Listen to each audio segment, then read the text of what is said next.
Dobrý den, jmenuji se doktorka Markéta Knížková. Dnes vás chci seznámit se zcela novou revoluční metodou v péči o pleť. Jmenuje se černá maska a používá kombinace aktivního uhlí a laserového záření. Pleť se pro nanesení černé masky vyčistí klasickou pleťovou vodou.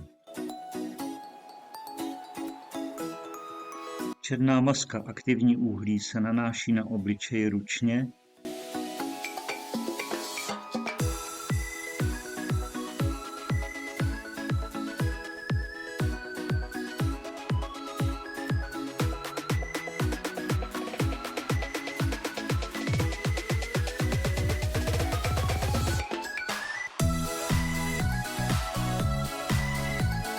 Po vypálení pleťové masky se obličej dočistí opět klasickou pleťovou vodou.